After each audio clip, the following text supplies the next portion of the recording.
Welcome back, everybody, to GMs for Hire. My name's Will Polston, along with me as the regular crew, RJ, Matt, and Jamil. We are here, and we are here to bring you the newest NFL schedules that just dropped on Thursday, May 7th. We are here to bring you the information and what we feel like our predictions and everything along with the 2020 NFL season.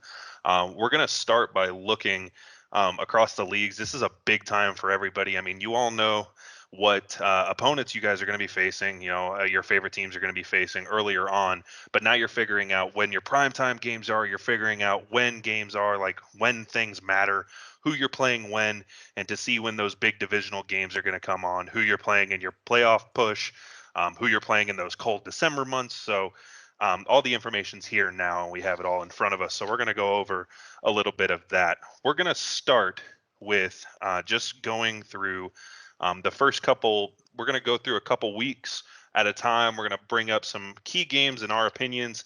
We're going to see what really appeals to us in these chunks of weeks. We're going to do some rapid fire questions. Then we're going to bring you our predictions. So I'm going to start with weeks 1 through 4, the beginning weeks of the season. Everybody just getting off to a fresh start, new season, coming off this coronavirus. Hopefully the NFL is not delayed by the pandemic, but I mean, we can only wait and see. I heard that facilities may be opening May 15th for the NFL, so we'll try to see if it does affect the season at all. But we'll start with Jamil. Weeks 1 through 4. Anything that really stand out to you in those first opening weeks? Yeah, something that stuck out to me early on is the Bengals beginning of the schedule. You know, they had the number 1 overall pick that went and go ahead and got Joe Broadway Burrow from LSU. And I'm going to stretch your question out to one more week, to week 5. For their first 5 games, they play the Chargers, the Browns, the Eagles, the Ravens, and the Colts. Those are some very good defenses, perennial playoff teams are going to be fighting to get to the playoffs. And if you're a rookie like Joe Burrow with a possibly shortened offseason, OTAs, rookie minicamp, these things are getting affected by coronavirus. So to me, your first few games are going to be big for Joe Burrow. He's getting a big test, and I hope it doesn't really knock his confidence too much too early. Heisman winner definitely already being put to the test early and often. We'll see how he plays out over there in Cincinnati. We'll move over to RJ, weeks 1 through 4, or maybe even weeks 1 through 5. Anything standing out to you? Yeah, week 2. How about the quarterback matchups? We're going to get Goff versus Wentz, first 2 picks from the draft a couple years ago. We're also going to have Lamar versus Deshaun, week 2, which happens to be my favorite college game of all time, was when Lamar and Louisville went down to Death Valley and played Deshaun. So anytime they're going to play each other in the NFL, circle that date. I love it. Those are 2 of the best players, 2 of the future faces of the league, along with Patrick Mahomes. That's a huge matchup. I love week 3 also, to stay with Mahomes and Lamar Jackson. We have the Chiefs and the Ravens on Monday Night Football. A couple years ago, you had people saying that maybe ESPN was getting the short end of the stick here, and maybe the Monday night games have just fallen off and they just weren't as good. This game is huge. That's an AFC championship preview right there. The Chiefs and the Ravens, the 2 best teams in the AFC, the last 2 MVPs, 2 of the future faces of the league. That's the biggest Monday Night Football game we've had since Chiefs-Rams a couple years ago, when both teams put up like 55 or whatever it was. That's huge. Good for ESPN that they could swing that. That was really the biggest takeaway for me, is Monday Night Football week 3. Prime. It's unreal. Yeah, a lot of people still remember that Chiefs-Rams games as one of the best games in recent history in the NFL. In fact, I think it actually won the best game of the decade on my other podcast that I used to do on Bulls Radio. Best sports game of the entire decade. It was an absolutely phenomenal shootout. So many defensive turnovers, defensive touchdowns, a lot of back and forth action between those 2. So hopefully we'll see offensive explosions similar to that game in that matchup. Matt Perry, anything weeks 1 through 4? Yeah, for me, what stands out is week 3. You have a primetime game, Green Bay taking on the Saints in New Orleans. You have 2 veteran QBs, Aaron Rodgers and Drew Brees, who are in stacked divisions. Every game is going to count this season for sure, even more for the Saints, considering that the Bucs now have Drew Brees, Tom Brady, Rob Gronkowski, and just the division as a whole looks like anyone has a chance at it. So that week 3 matchup definitely stands out to me. It'll also be interesting to see how Aaron Rodgers will deal with his lack of weapons. Because it can definitely be said that after the poor draft that Green Bay had, Rodgers doesn't really have many people to throw to besides Devontae Adams. So it'll be interesting to see how the Packers handle that week 3. I don't even know. Did they make like a tight end signing or anything this offseason? Like I know they lost Jimmy Graham. He's now in Chicago, but I don't even know if they have any like even like a dump off tight end they could go to. I really don't know, other than Devontae Adams, what is there for the pack. Maybe I'm wrong, but I mean, I'm also a Bears fan. I try to be as cynical as I can with the Green Bay Packers, but I could be wrong. Whenever I'm looking at weeks 1 through 4, I really like week 1 going from Tampa Bay versus the Saints. I think that's huge. Weird little tidbit there. Tom Brady is actually opening up a regular season game where he is a underdog for once. 74 consecutive games he was considered the favorite, dating back all the way to week 2 of 2015. He will be opening up as an underdog in week 1. And just a weird quarterback matchups. RJ said that he likes the quarterback matchups. I really like this one in week 4, and there's nothing really about it that has ties between these two players, but I'm really excited to see Seattle, Miami, to see a Russell Wilson to a Tagovailoa potential matchup. I don't know what it is about those two quarterbacks, but something about that is just like screaming sexy to me. I want to watch that game. I don't want to watch Dolphins football, but I want to watch that game. Like I just want to see Tua go up against Russell Wilson, an experienced quarterback, has a ring under his belt. We'll see what he can do against Russ and the Seahawks. Moving on to those middle weeks, we'll go into weeks 5 through 8. This time we'll start with Matt. 5 through 8. What are you looking at there? Week 7, I'm seeing the Chargers taking on the Dolphins. Justin Herbert and Tua going head to head. The second and third quarterbacks drafted in this year's draft. They both have a lot to prove with teams that haven't had any real success as of late. Chargers have made a few runs in the past few years under Phillip Rivers at quarterback, but now that Rivers is gone, it's going to be Herbert's team, at least for the time being. So I'm interested to see what the Chargers can do this season, and I think going against his rookie counterpart Tua, I'm not going to even try to pronounce the last name. It'll definitely be interesting to see who can outclass one another, Tua or Justin Herbert. An interesting rookie matchup, picks 5 and 6. So you could say they're interchangeable. It could go in between who was going where. There were rumors that Justin Herbert was going to go to Miami. There were rumors that Tua was going to not San Diego, Los Angeles, actually. So we'll see what's going on. As of right now, I've heard a lot to say that Herbert's actually not going to be starting, but you never know. When you spend a number 6 overall pick, you'd expect to see that quarterback in the starting lineup. I mean, they said Mitch Trubisky wasn't going to start, but he was in Chicago Bears lineups by week 3. So there's no telling. I can guarantee you that by week 7, Justin Herbert's the starting quarterback of the Chargers. I don't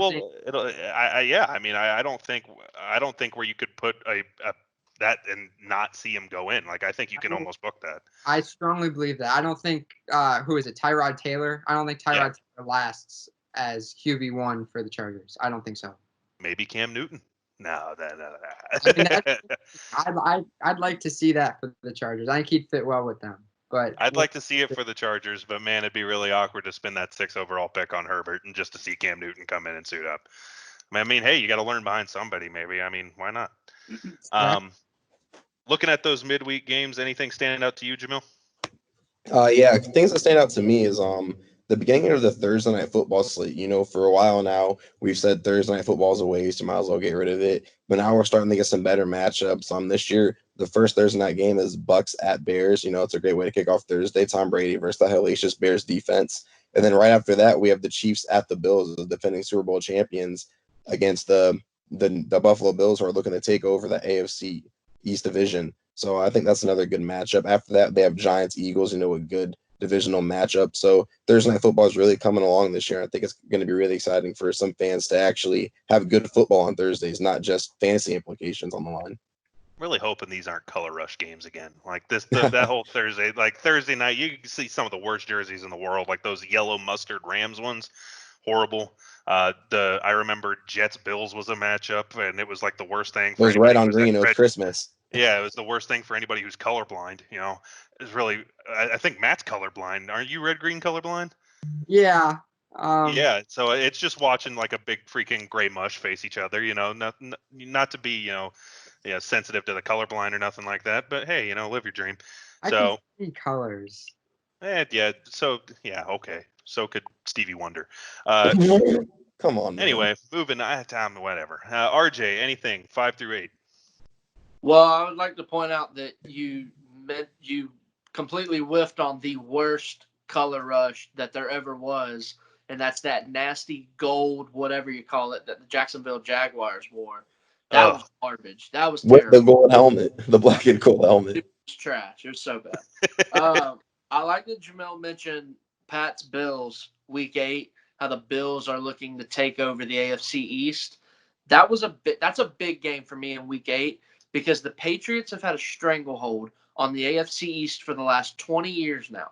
And I think everybody kind of agrees that the Bills are that team to beat in the division this year. Well, this is when you send a message. Week 8, the Patriots come into your building. You go out there, you send a message, you beat the Patriots, send them home and say, no, we've watched you with Brady for 20 years now. This is our division now. We've got our guy in Josh Allen. We gave him some weapons. We've got some studs on defense. It's our division now. I think that's a huge game for the Buffalo Bills. They need to make a statement against the Patriots in week 8. The week before, it's going to be fun. Hey, we get John Gruden versus the Tampa Bay Bucks on Sunday Night Football. Yeah, sign me up for that one. I love that. I'd love to see that. Couple of storylines there, definitely in the midweek games. I'm also going to piggyback a little bit off of what Jamil said with Thursday Night Football. My big thing that stands out in between these weeks is Week 5, that Thursday Night Football matchup between the Bucks and the Bears. As Jamil said, that Bears defense is absolutely disgusting. And whenever I look at this game, I have to look back at 2018. And there are two games that make me think of this game. And that is one, the 2018 matchup, Bears Bucks, where Mitch Trubisky turned himself into I shouldn't say he turned himself into. He actually looked like a legitimate quarterback for once. He threw 6 touchdowns on that Bucks defense, absolutely lit up down at Raymond James. Absolutely looked like he looked competent for once. And then another game was the same year, actually, the Bears and Patriots faced each other. And on the last play, the Bears were 55 yards short of tying the game in the fourth quarter, and Mitch Trubisky threw a 54-yard Hail Mary, and they missed going into overtime against Tom Brady by 1 yard. I want to see this matchup again, and I think Mitch Trubisky has a lot to prove this year after being declined his option and bringing in Nick Foles to try to compete with him. I think he's going to have a lot to prove, and I think there's been additions on both sides of the ball between the Bears and the Buccaneers, but it's going to be that Tom Brady Mitch Trubisky matchup again, which sounds really bad, but I think it'll be a game worth watching. So moving on to the second half of the season, we're getting bye weeks in. We're going into 9 through 13. Anything 9 through 13, I will start with RJ. 9 through 13, anything. Yeah, I mean, I'm looking at week 12, and I'm seeing a Super Bowl preview. I think Kansas City and Tampa Bay in Tampa, I think it's going to happen twice this year. And it's going to happen week 12, and then it's going to happen the first Sunday in February. The first Sunday in February. So I'm looking forward to that game. That's going to be a huge game. Well, I guess we can lock down your predictions for the AFC West and the NFC South. Definitely an interesting thing to know that the Bucks and Chiefs are playing in Tampa, especially with the Super Bowl in Tampa. That really honestly could be a Super Bowl preview, like word for word. And we'll see how that goes there in you said week 13? 12. 12. All right. So moving on, later half of the season, Jamil, what are you looking at coming up in the later half? I'm glad RJ picked up on that Chiefs Bucks game because to me, the Chiefs in the middle of their schedule, they kind of got a break in these weeks. You see, they go to the Bucks in week 12, they go to the Dolphins in week 14. Those are two games, two very hot cities in Miami and in Tampa, and they get those in November and December, as opposed to playing them in September, October, when it's 100 and something degrees in these places. And instead, they get to go to places like Buffalo and Baltimore in the beginning of the season instead of late. So I think that's the big key is the Chiefs got rewarded with the schedule here, and I think that could help them keep their place atop the AFC West. I was listening to the Pat McAfee show today, and he was talking about how the first thing NFL players look at with a schedule is who you're playing in those colder months, just to see if you have to go somewhere crappy like Buffalo whenever it's pouring snow outside. And as you say, I mean, you get very lucky there playing in the warmer states later on in the season. Matt Perry, anything from 9 through 13?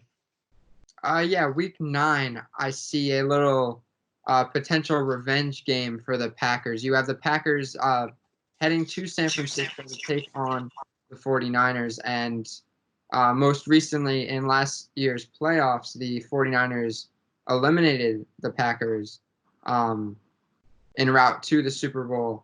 So, it'll be interesting to see if Aaron Rodgers can come back from last season's defeat, despite still not necessarily having weapons, as mentioned before. And but the Niners team does still look good. You still have Richard Sherman, you still have Jimmy Garoppolo, Nick Bosa, and George Kittle. It's a star-studded team, and it'll definitely be a close one. I believe that's another primetime game as well. So many eyes on that one. I said 9 through 13 because they're 9 and 13 were actually the 2 weeks that really stood out to me whenever I'm looking at this. And again, for me, it's two quarterback matchups. And with week 9, I'll start with that. It's Miami, Arizona. And with that, you get Tua Tagovailoa versus Kyler Murray, which is a 2018 Orange Bowl rematch, for at least from the quarterback standpoint. We were talking about this a little bit off camera beforehand, and Kyler Murray absolutely balled out. I mean, he looked absolutely phenomenal in that 2018 Orange Bowl. But in the end, Alabama ended up coming out with the victory. But I'll be interested to see how those two quarterbacks play up against each other yet again. And then week 13, I'm looking at Cincinnati, Miami. I'm looking at Tua versus Burrow. We'll maybe get to see who was supposed to be the first quarterback taken. Maybe we'll get a little bit of preview at that. I think it's always interesting to see two quarterbacks go up against each other, especially when there's talk about who's one, who's two. I think as the year progressed, it was obvious that Burrow was number one. But I mean, at the beginning of the year, I thought this was Tua's draft. Everybody thought it was Tua's draft. I mean, at the beginning of the year, before he even stepped foot in an LSU uniform, Burrow was projected to be a 6th-round pick. So, I mean, to see this kind of change, absolutely phenomenal. And I want to see that matchup between those two. Wrapping out the season, week 14 through 17, definitely crunch time. You got to come in. Going to be a lot of important divisional games, a lot of stuff on the line coming in at the end. And I'll start with Jamil. Jamil, what wraps up the season for you? My biggest highlight at the end of the season is going to be the Tampa Bay Buccaneers. In the end of the season, we all know how they're starting off with the Saints. We talked about how they're playing the Chiefs in the middle, but at the end, look at this very end of the season stretch. They play the Falcons, the Lions, and the Falcons again. Those are 3 games in which you might be playing teams that will not have the same coach that they will have at the beginning of the season. Matt Patricia is going to be on the hot seat this season in Detroit. Dan Quinn's going to be on the hot seat in Atlanta. All those staffs could be gone by the time the Bucs face these 3 teams. And if you can face these 3 teams with interim coaches, that could be a big plus for the Bucs at the end of the season, fighting for a top spot. Maybe we'll be seeing a couple interim coaches at the end of the Bucs schedule. Not a hot take for sure. A lot of people wait to fire their head coaches till the end, but I mean, why not? I mean, if things aren't going right, you might as well get rid of them. Definitely Matt Patricia, Dan Quinn, they're up there. So, not a bad idea to look at. Matt Perry, end of the season, wrapping up. Anything standing out? There are a lot of great division matchups towards the end of the season, but I actually have my Super Bowl prediction.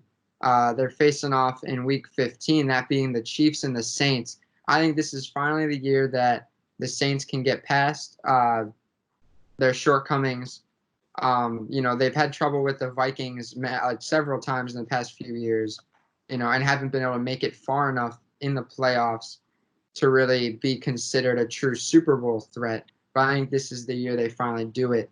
And Week 15 is a little preview of that. Mahomes and Breeze, future and the soon-to-be past, going at it. Could they be a pass interference call and a Minnesota Miracle away from 2 Super Bowls? We'll never know. But we were talking off camera, RJ, a little bit before this, and I know that you were very almost kind of irritated that some matchups were missing of the end of the season. Take us through what you like and take us through what you don't like. Well, I'm going to kind of go rapid here. Week 14, I've got a couple Super Bowl matchups, past Super Bowl matchups that have completely fallen off. Those teams are nowhere near Super Bowl teams. You're going to have Patriots, Rams. Both of those teams are nowhere near what they were when they played in the Super Bowl. And we're also getting Broncos, Panthers in Week 14. And we know how both of those teams have fallen completely off since their Super Bowl. Week 16, I am a lifelong Carolina Panthers fan. I'm going to tell everybody right now, Ron Rivera was not the problem in Carolina. That guy is a great coach. I believe he's one of the 10 best coaches in the National Football League. He's the best coach Carolina's ever had. And Week 16, his Redskins are going to get some revenge on Carolina. Week 17, you're right, Will. We do have divisional matchups. But most of the divisional matchups we have are a projected good team and a projected bad team. I personally want to see some winner-take-all games. Week 17, we get Seattle, San Francisco, and we've got Green Bay, Chicago. Those are really, in my opinion, the only 2 games where we could see it be winner-take-all for the division title. We do not get Dallas, Philly. We do not get Tampa Bay, New Orleans. We do not get Tennessee, Indy, and we do not get Buffalo, New England. Those are 4 matchups that would have been nice, that could have been winner-take-all division championship games, and we're not getting any of those. Instead, we're going to get a bunch of versus Like it's not what you want to see if you're a TV guy. Obviously, you want Week 17 to come down to the wire, winner-take-all division championship games, and I don't really think we got that this year. Things can change. This is preseason. You never know with injuries. You never know who's going to get hot, who's going to have a career year. You never know. We could get some division championship games, but on paper, as it stands in mid-May, we don't get it. We don't have it. So, see, I like where you were going there with the Week 17 Chicago Green Bay matchup. I think that's my winner take all. That's actually what I have down as the winner of that game will take the division. I think it'll come down between those 2, and that's what stood out most to me. But you are right. A lot of those matchups you're not going to get. I would have loved to see another Bucs Saints. I would have loved to see Dallas Philly. And these are even historic rivalries that you would think would be on Week 17 to wrap up the season, but not always necessarily the case. Sometimes you got to change it up. Most of the time you're going to face that division rival. It's just a matter of who, and I guess it's just a matter of scheduling this year. We'll see how it plays out in the end. But for the schedule, by a weekly standpoint, that basically wraps that up. So now we're going to look into predictions. It's what everybody comes to see. It's what everybody comes to listen to. Everybody wants to hear it. And we'll start off with a couple rapid fire questions. Let's just start with the big one, MVP. We're having a reigning MVP in Lamar Jackson, but there could be a change of reins. Maybe there's a repeat. And we'll start with Matt Perry. Matt, who do you have as your 2020 NFL MVP? I got it going back to Patrick Mahomes of the Kansas City Chiefs. I think the Chiefs are going to have another really big season. And as I said before, they are in my prediction for Super Bowl. And honestly, I could see them going back-to-back. I mean, Mahomes has everything it takes to win an MVP. He has the weapons to do it. Guys like Tyreek Hill, Sammy Watkins, Travis Kelce. He has all the offensive weapons he needs. All he has to do is just go sling the ball, throw it. I don't know where my wording was going with that. He just has to do what he does best, and that's win, and that's complete passes. And he'll have another MVP in the books. I mean, it's hard to not go with Patrick Mahomes. I think it's always a safe bet. It's almost like saying Mike Trout. But the NFL season, the NFL does get a little bit dicey, and you never know exactly what's going to happen. RJ said it best. And that'll bring me to RJ. RJ, who do you have as the 2020 NFL MVP? Yeah, sorry. It's a layup. It's Patrick Mahomes. I could sit here and try to give you a hot take and say that, maybe Jimmy Garoppolo is going to have a breakout year, or I could start drinking the Kool-Aid and say, oh, Tom Brady's going to ball out, which I believe he will. But when it gets down to it, MVP, it's about numbers. MVP is not MVP. It's not necessarily the most valuable. It's who had the best year. And I think it's that way in every sport. And I think Patrick Mahomes and the Kansas City Chiefs, who's going to stop them? Offensively, you cannot stop everybody. You cannot stop all their receivers. They just drafted Clyde Edwards-Helaire. Don't let them have a good running game because you literally cannot stop them then. It's going to be Mahomes. They're going to be the number one seed in the AFC. I already said they're going to be playing in Tampa twice this year. It's Mahomes. It's the same with Mike Trout. I'm glad you mentioned that. You feel guilty writing down Mike Trout or Patrick Mahomes, but if you want a prediction, you want to be right. It's Patrick Mahomes. I mean, again, fair enough. I mean, as you say, it is kind of a layup. Jamil, you making it 3 for 3? Are you going Pat Mahomes as well? I think Pat Mahomes will win it, but for the sake of argument, I'm going to say it's Tom Brady. I'm going to drink the Kool-Aid that RJ just offered me. And here's why. Time is coming to Tampa. The narrative is going to be at play. People are going to see if Brady can play without Belichick. If Brady can come to Tampa with Bruce Arians, if he can put up the numbers, if he can get Mike Evans, if he can get O.J. Howard, if he can get Rob Gronkowski, if he can get Chris Godwin all involved in the offense and put up some absurd numbers and touchdowns, you have to think that people are going to look back and say, Brady can do it without Belichick. He did go to Tampa and do this. He brought a team that has been a perennial middle to bottom dweller all the way to the playoffs. Let's go ahead and give Tom another MVP. I think that's something that could happen. I think Pat Mahomes is obviously the front runner, but for the sake of argument, I'm gonna go with Tom Brady, and that was my reasoning why.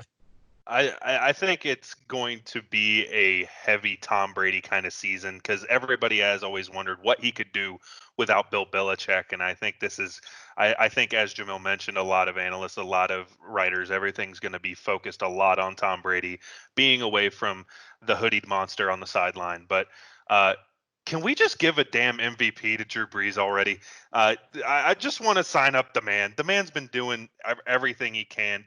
Doesn't he lead the NFL history in passing yards? Can we give the man a damn MVP? That's all he's missing. He's got rings. He's got Pro Bowls, which are pointless. The man needs an MVP. Give it to him already. Sign him up. Drew Brees, lock it in. I don't know what the betting odds are on that, but I would drop money on Drew Brees. I like him as my current MVP.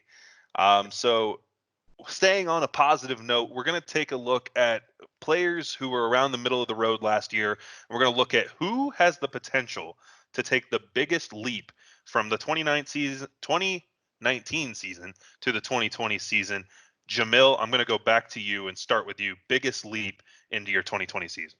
I actually have a pair and a singular person. On my pair is going to be Odell Beckham Jr. and Baker Mayfield over in Cleveland. I think bringing Kevin Stefanski in from Minnesota, he's the new head coach. He's going to be running the offense. I think he's going to come in. He's going to do tremendous for this duo. We saw what happened in Minnesota with Kirk Cousins, Stephon Diggs. They became a great duo along with Adam Thielen over there. That could be Jarvis Landry's role. I think that duo of Odell and Baker is going to really flourish with Stefanski. I think their offense is going to be much improved this year. And my one-off is going to be Josh Allen from Buffalo. If the Bills want to take that leap and take over that division from the Patriots, Josh Allen's going to have to prove that he can be a capable passer as well as a reliable runner. They brought Stephon Diggs from Minnesota, who I just talked about, to be do everything receiver, not just the deep threat, but be able to catch shallow passes and make people miss after the catch to complement John Brown and Cole Beasley.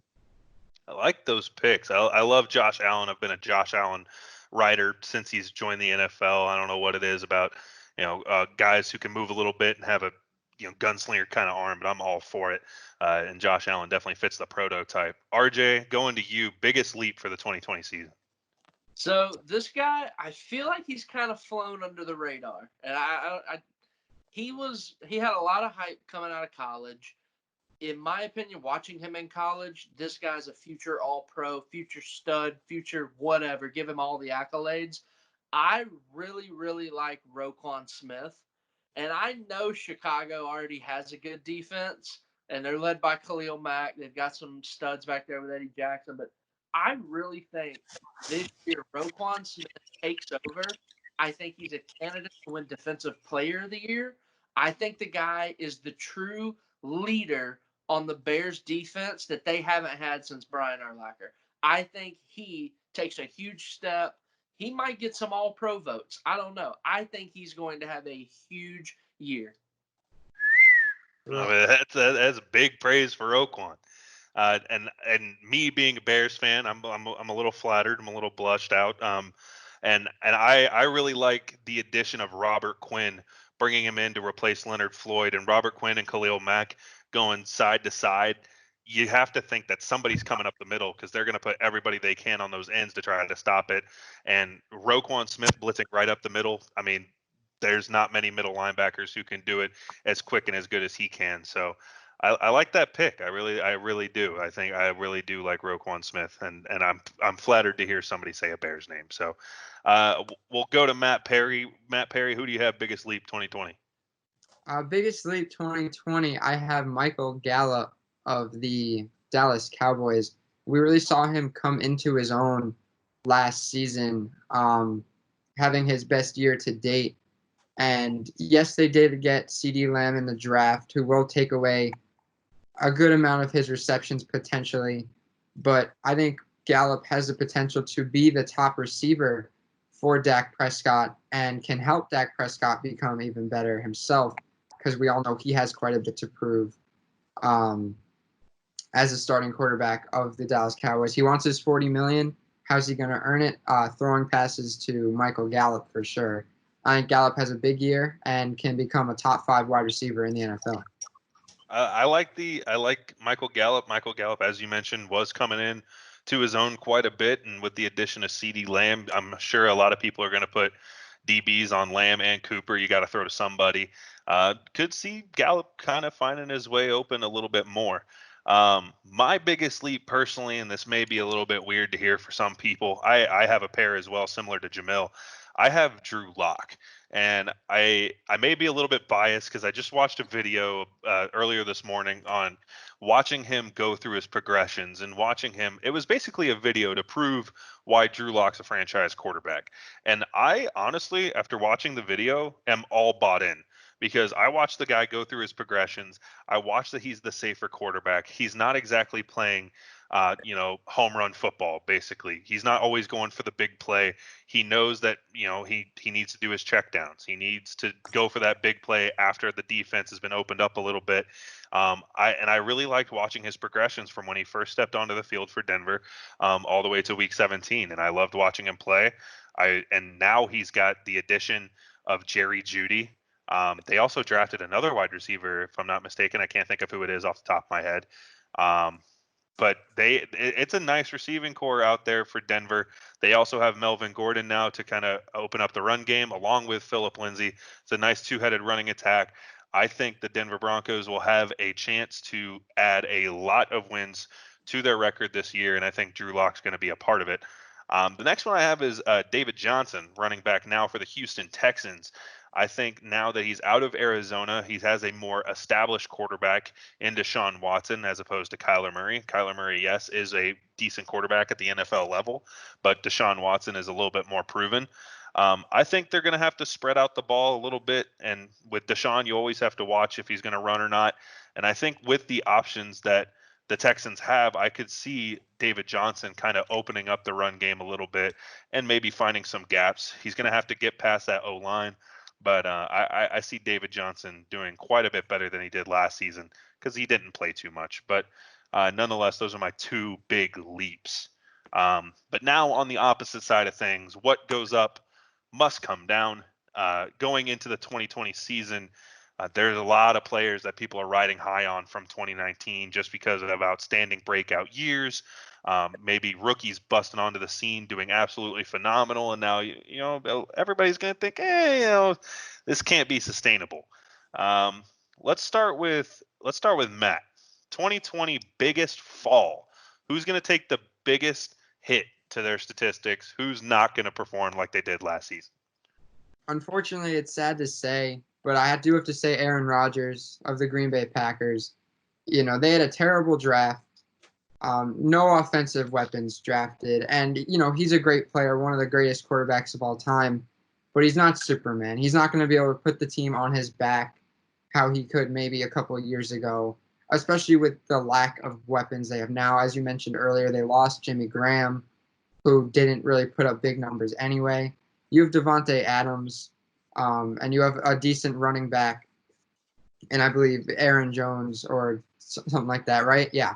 So, yeah, but I don't see Aaron Rodgers being able to support the offense how he has in past years. And more than ability, I just think it's coaching, it's the front office, it's the lack of help that he was given. So unfortunately, that's going to affect him personally, and that's my biggest fall, Aaron Rodgers. We'll see how he is with LaFleur, but as he's getting older, it almost seems like Aaron Rodgers is missing some time due to injury almost every year. That O-line hasn't been helping him much, and as mentioned, a wide receiver core can't do much outside of Devontae Adams. I mean, USF pride, go Bulls with Marquez Valdez-Scantling, if I could get that name out of my mouth. But, I mean, come on, you can only do so much. We'll go to RJ, biggest fall 2020. Well, you mentioned someone that people are riding high on. Other than Lamar Jackson, who won MVP, and other than Patrick Mahomes, who everybody thinks is the best player in the league, which I do too, who were people riding highest on outside of Ryan Tannehill? This Nathan guy Peterman. lost his job in Miami.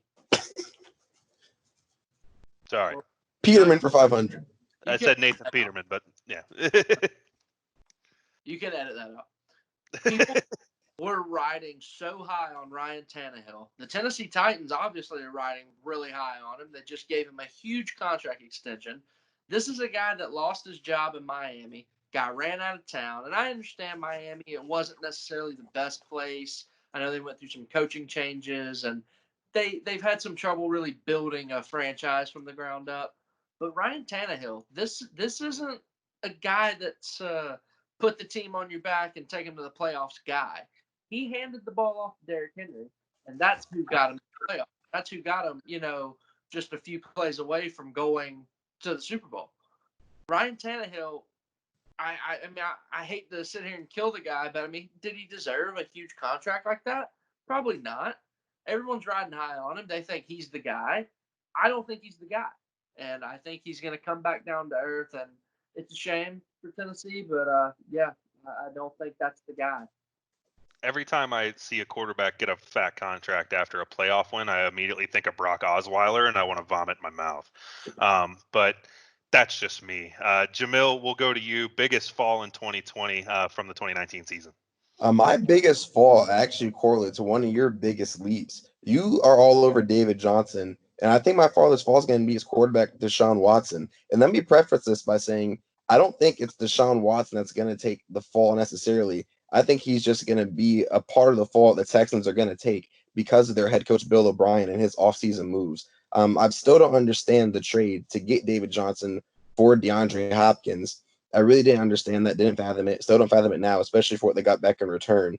But now Deshaun Watson's dealing with him at running back who gets hurt, but when he's on his game, he's good. But at receiver now, you lose DeAndre Hopkins, you pick up Brandon Cooks. Cool, we have a speed receiver, but he gets hurt often. Just like the guy on the other side, that's going to be Will Fuller. Great fast receiver, gets hurt often. Same as Kenny Stills. Good receiver, happens to get hurt. So it just seems like the Texans are getting all these good fast receivers that happen to go get hurt. They just brought Randall Cobb. Well, he's had bouts of injuries as well. So I don't understand what the Texans are doing surrounding Deshaun Watson with these players. Sure, they're fast. They can get down the field. But with how often they get hurt, I don't know if they can stay on the field for 16 games, which means Deshaun Watson's stats are going to regress to me in that area. And I think the Texans are going to miss out on the playoffs this season because of these moves. Yeah, Papa O'Brien's injury reserve out there in Houston's probably not going to hold up as bad as Jacksonville, but I can't see them anywhere near the top of that division. So I actually have two biggest falls, and I think one I'm going to go out and say it: Lamar Jackson. I don't see Lamar Jackson holding up anywhere near what he did last season. Whenever you have that scrambling quarterback who's going to come out and he'll damage you with the run, don't get me wrong, he's a decent arm as well. He has the ability to make plays. But I think after watching somebody for a whole year and getting to dissect and really realize what they're doing in their game plan, I think NFL defenses are going to pick up a lot more on it, and I think it's going to be able to shut down. Whenever I think of a scrambling quarterback who had a great year one, I think of Robert Griffin III. And I mean, injuries plagued his career, but his season two was not nearly as good as his season one. I'm not saying he's going to drop that bad, but I'm going to say that Lamar Jackson's going to take a little bit of a hit. And then I have Marlon Mack. This goes all the way back to episode one of GMs for Hire. I think Jonathan Taylor is going to come in there and cut his carries in half. And he's only going to take that big fall from a statistical standpoint because now he's going to have to share carries with Jonathan Taylor. They did come out with a video, the Colts did on their Instagram, talking about their new two-headed monster. So I'm assuming that the game plan is to almost give half to Mack, half to Taylor. And with cutting your carries in half, you're going to lose quite a significant amount of stats. So Marlon Mack and Lamar Jackson, my two falls for 2020. Now, I know a defensive player of the year and I know offensive player of the year are cool things to see, but I think everybody's always way more concerned about the rookies. Everybody wants to know the draft bust that these draft picks really did pay off. I'm going to start with Jamil. I want you to go offensive and then defensive rookie of the year, your picks for those two awards. On offense, I'm gonna go Clyde Edwards-Helaire over in Kansas City. I think he's gonna get the ball early. I think he's gonna get the ball often. No knock to Damian Williams, but if you're gonna spend a first round pick on a running back, you're gonna need to play that running back. I think they're gonna start off splitting. I think towards the end, it's gonna be more of a 70-75 to 25 split with CAG taking over. We saw what he could do with the ball in his hands at LSU, and I think just going to Kansas City is the perfect offense for him to step into. I think he's going to be great really, really early, and I think he's going to find a way to help carve up defenses along with Patrick Mahomes and the rest of that offense. On the other side of the ball, I think it's going to be Chase Young. I know it's an easy pick. I know it's a cop-out. But the Redskins, they have a good defensive line. Adding Chase Young to it makes it even harder. It's going to be hard to choose a guy to double team on that line. Like a defensive coach like Ron Rivera, he's going to be able to get Young in positions to succeed early, and I expect him to be a dominant player for years to come in this league. I like those picks. I do really like your offensive player, Clyde Edwards-Helaire. I mean, I think that's a really big pick. The one thing that Kansas City was missing was a dominant running game, and I think they picked they had their choice at running back, and they picked by far the best running back for their system. So I really like that pick there with Kansas City. We'll go with Matt. Matt, offensive rookie of the year, then defensive rookie of the year. So despite Joe Burrow getting picked first overall, I do have Tua upsetting him for offensive rookie of the year.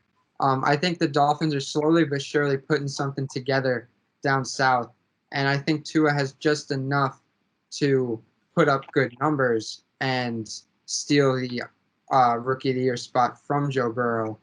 On the defensive side, I do also have Chase Young.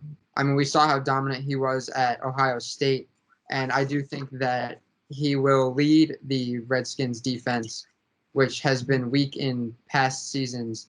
But he can also learn from the veteran presence of a guy like Ryan Kerrigan, who, although they play different positions, Kerrigan's been doing the thing for quite some time now, and I'm sure he could teach Chase Young quite a bit. And Jamil mentioned Ron Rivera as well, who does work well with defensive players. So Chase Young for Defensive Player of the Year. See, I think Ryan Kerrigan's been one of those underrated players in the NFL for Very, quite very some time. underrated. Like Ryan Kerrigan is out there, and people don't realize the kind of numbers that he puts up out in Washington. And I think it's purely just because he's in Washington. And he's a dangerous guy. Not to mention Jonathan Allen up the middle. I mean, that Redskins defensive line is really gross. Adding Chase Young to it is only going to make it better. RJ, wrap it up. Offensive and defensive rookie of the year. Well, I hate to do it, but we're 3 for 3 with Chase Young. The guy's a freak. The guy was the best player in the draft, in my opinion.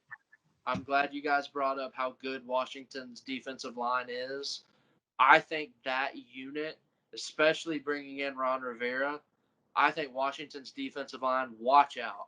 Dak, if you want to get $40 million a year, don't get it in Dallas because you're going to hate playing that Washington D line twice a year for the next 10 years. It's going to be tough.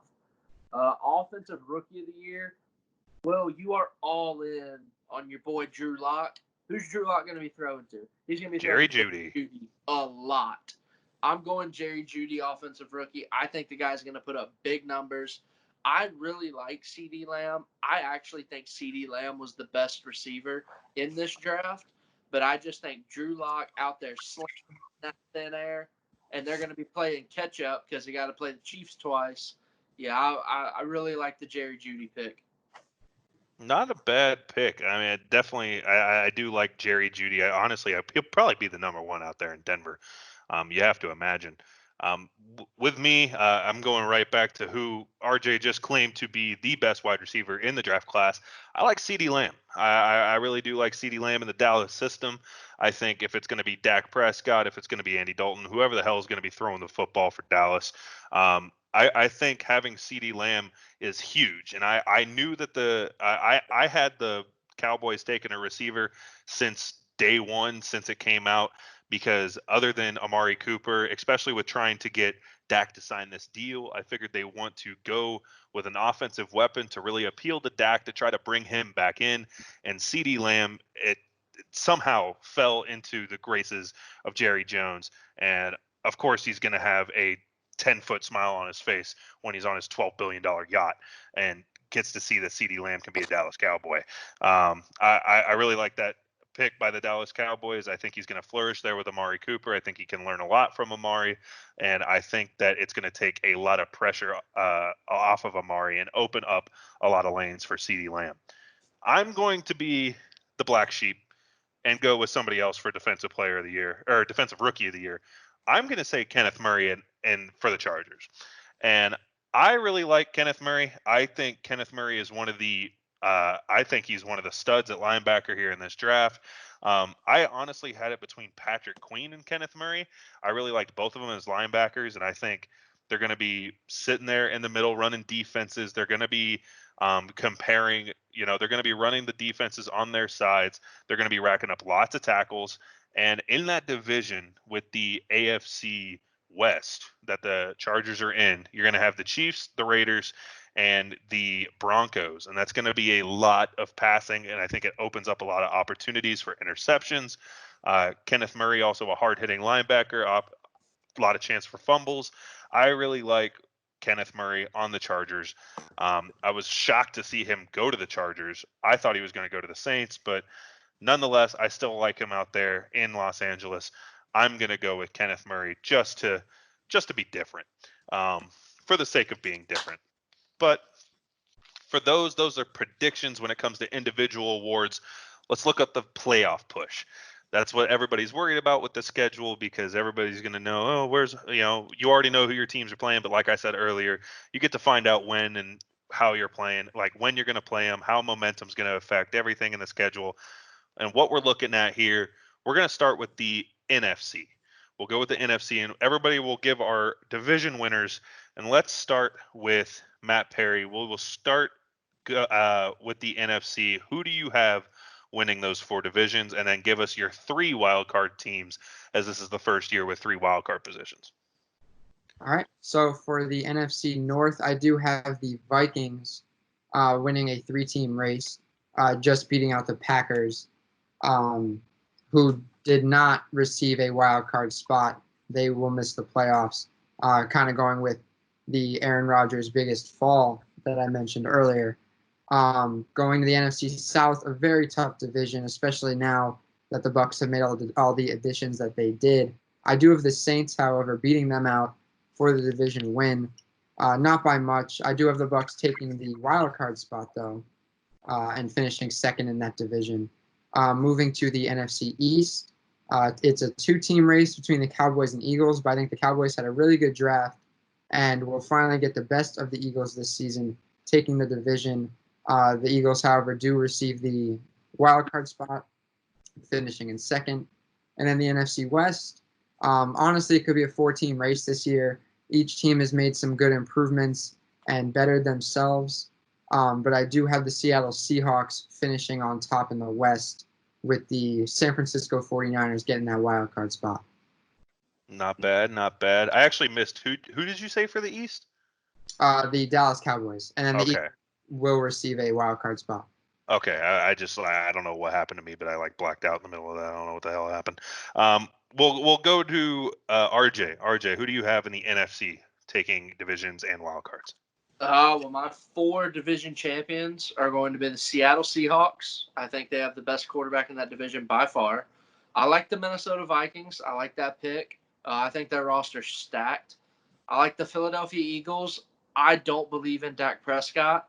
I'm just not a Dak guy.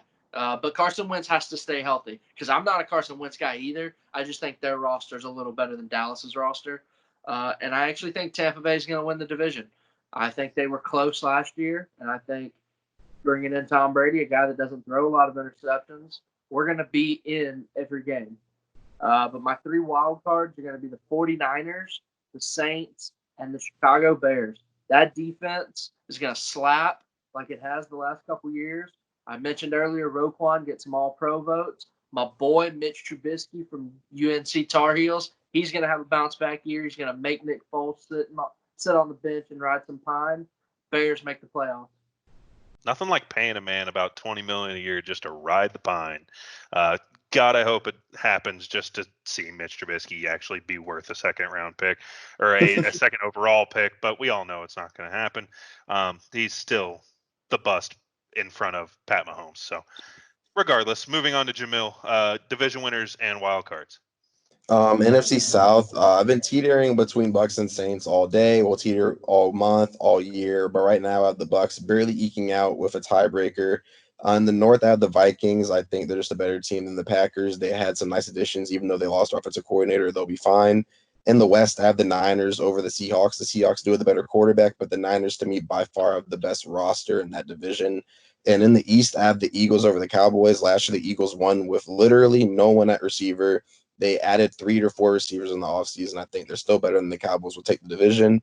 And in the wild card, I have the New Orleans Saints, the Seattle Seahawks, and then the Dallas Cowboys sticking into the last and new playoff spot. Not bad at all. Definitely a decent spread between everybody. It doesn't seem like it's not like the MLB prediction videos that we did where everybody seemed to have like very consistent divisional winners. And I'm even going to keep it moving with a little bit of difference here. Screw you all with the NFC North. I'm going Chicago Bears just because I'm going to be a little bit of a homer. And I said off air that man right there, Mitch Trubisky, has something to prove. And with being his 5th-year option declined, having Nick Foles brought in as competition, I think that he's going to have that chip on his shoulder, and maybe they'll actually be able to turn on the televisions in the Bears clubhouse, because maybe they'll be saying some good things about Mitch Trubisky this year. Probably not, but I'm going to say bold take. Chicago Bears take it. That defense is going to carry them once again, and I just like them just a little bit better than everybody else. Then at the South, I have the Saints battling with the Bucks, back and forth. As mentioned, everybody seems to agree that it's going to be those 2 teams, but I am going with the New Orleans Saints behind my MVP, Drew Brees. I think he's going to sneak out just a little bit, give him just enough to give him that number 1 spot in the South, with the Bucks falling behind into a wild card position. At the East, I have the Dallas Cowboys, a little bit of a mix between Cowboys and Eagles between us. I like what the Cowboys have done from a wide receiver standpoint, bringing in that additional weapon of CeeDee Lamb. I think that's going to bring a new dimension to their offense. I think their defense is good enough to hold them over. They did lose Byron Jones, which is going to be a big loss for them, but I think they'll still find a way to make it work. I like them out there in Dallas. And then with the West, I have Seattle taking the division. I think it's going to be a neck-and-neck battle between Seattle and the 49ers. I think it'll come down to almost a tiebreaker, similar to what Jamil said, between the Saints and the Bucks. I like the Seattle Seahawks just over the 49ers. For the wild card, I do have the 49ers as my first wild card.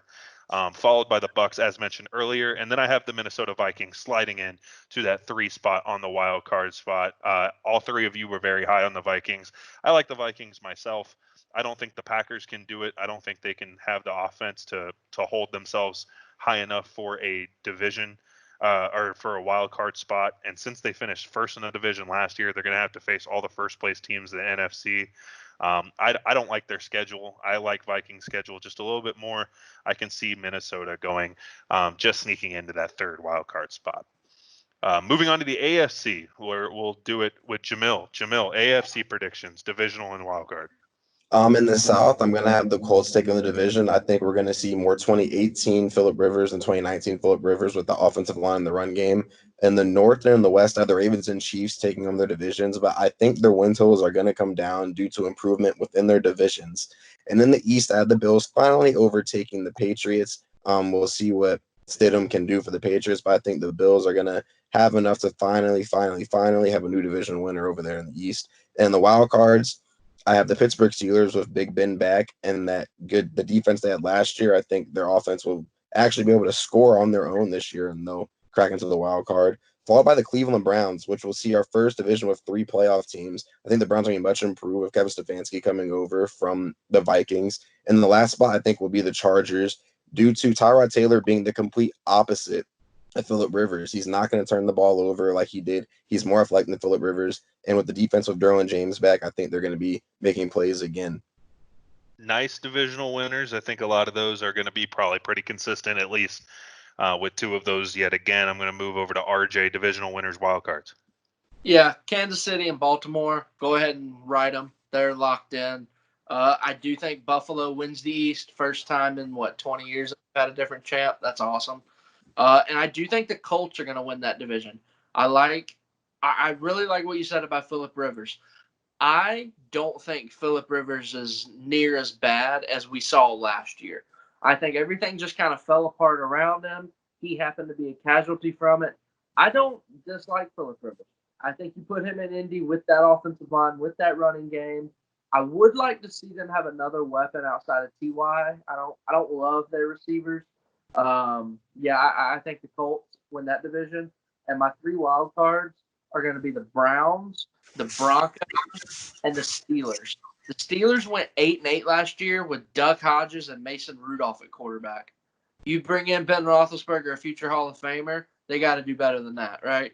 So Browns, Steelers, Broncos, those are my 3 wild cards. There you go. A lot of similar picks there. Matt Perry, any difference? We'll see what you have, divisionals and wild cards.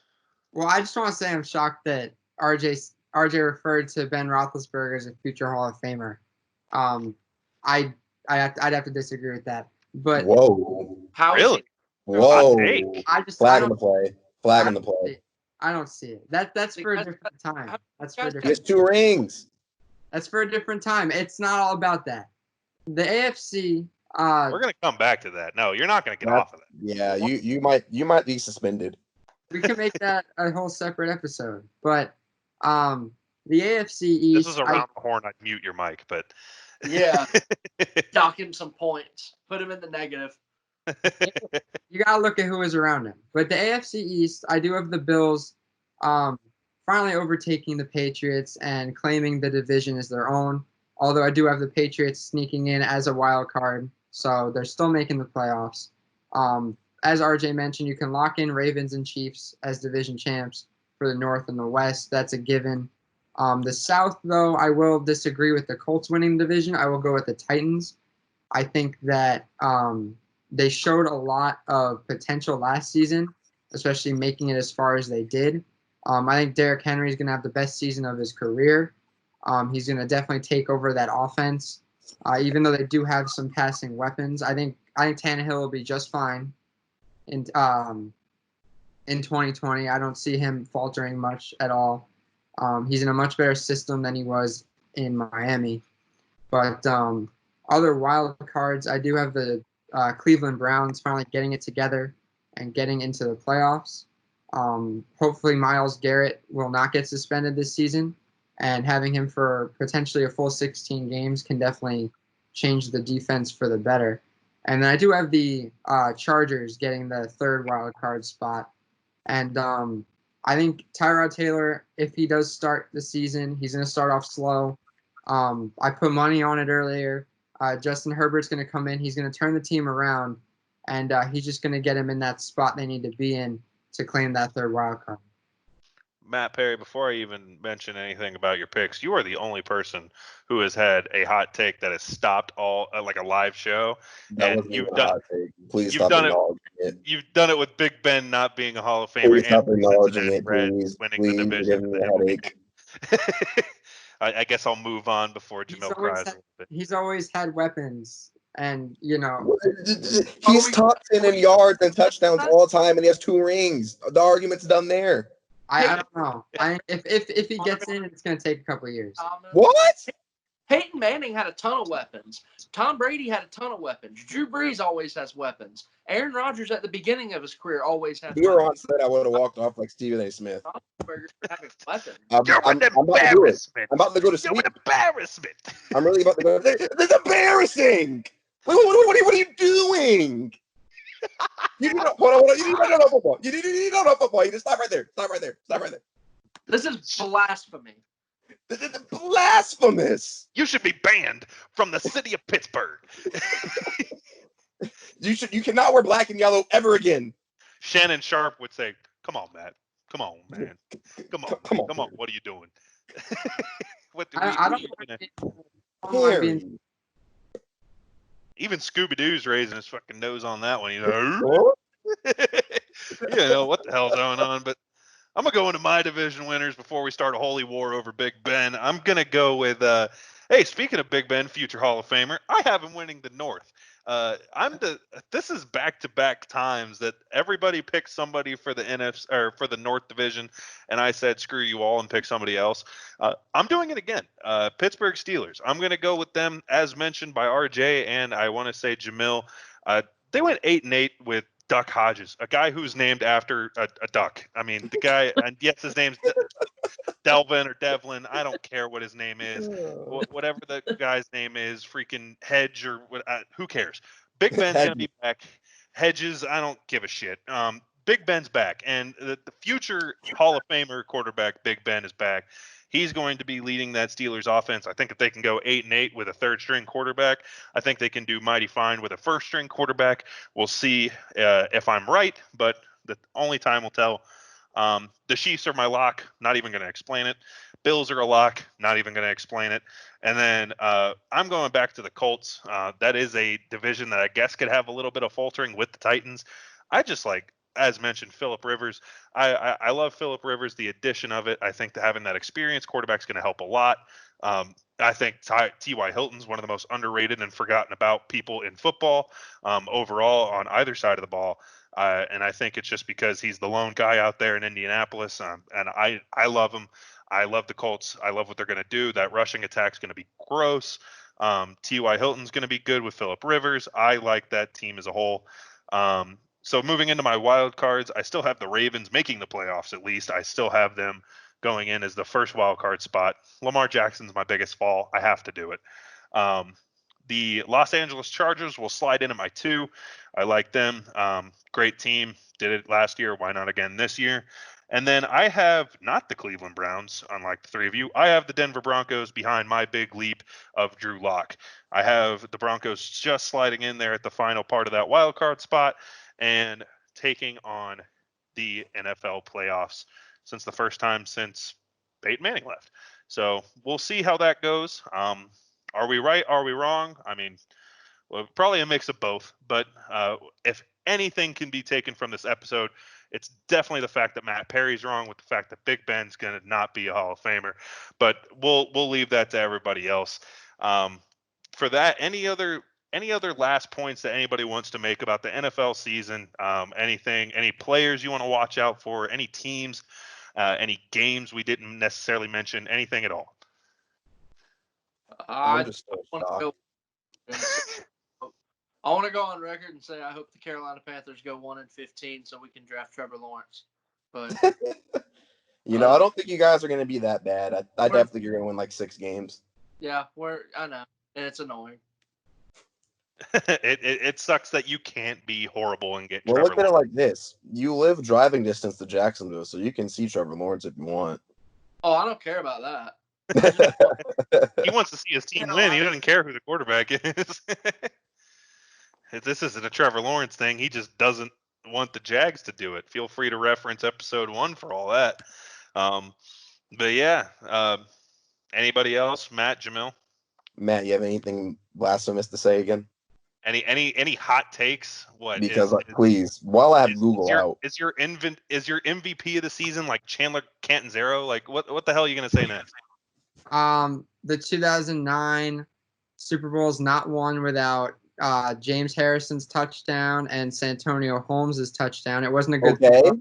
Who threw San Antonio the Holmes that Broncos touchdown? defense literally. You know what? It Let me wasn't stop. a good throw. It was a good catch. He got the tippy toes in. It was beautiful, but it wasn't a good throw. Matt, I have a question. So did the Broncos defense not single-handedly beat the Panthers? They did. Oh, so is Peyton Manning still a Hall of Famer? Yeah, because what he did outside the game.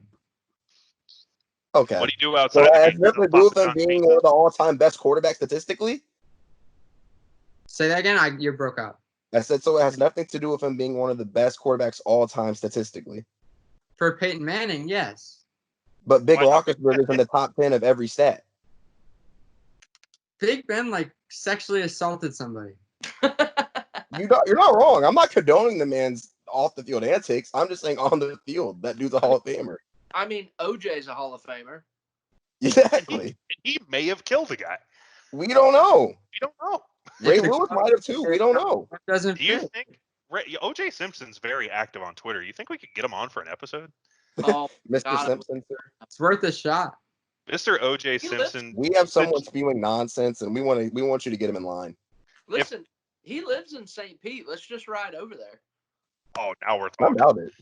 If we can go live from OJ Simpson's house, I'm so for this. Oh my God, he's got to have great internet. I won't be recording on no damn potato there. But until then, if the juice is loose, if he is loose as a goose and listening to this podcast, feel free to shoot us an email or shoot us something on our Instagram. We'd love to collaborate. But until then, I think that can wrap it up for us. We are the GMs for Hire, couple of kids who've never been hired by a pro organization who think we can make the big calls. Obviously, Matt can't, but we'll move on to see in future episodes if any of us can. You can feel free to follow us on all platforms: YouTube, Spotify, Apple Podcasting, and now we also have an Instagram at GMs for Hire. That's GMS, the number 4 Hire. Feel free to follow us on there, and feel free to subscribe, like, comment, anything you want to do to make us grow our brand. We love having everybody listen in, and we love making it seem like it's worth it. So until next time, we've been the GMs for Hire, and this has been our predictions on the 2020 Everyone season. feel free to hit Jamil King up on social media to try out for Matt's spot after that blasphemous. He's getting suspended. Open auditions for a potential 4 or maybe a 5th spot. Unless it's OJ Simpson, then you're guaranteed to be on the show. But You can have my spot. until then, we're the GMs for Hire. Peace out, everybody.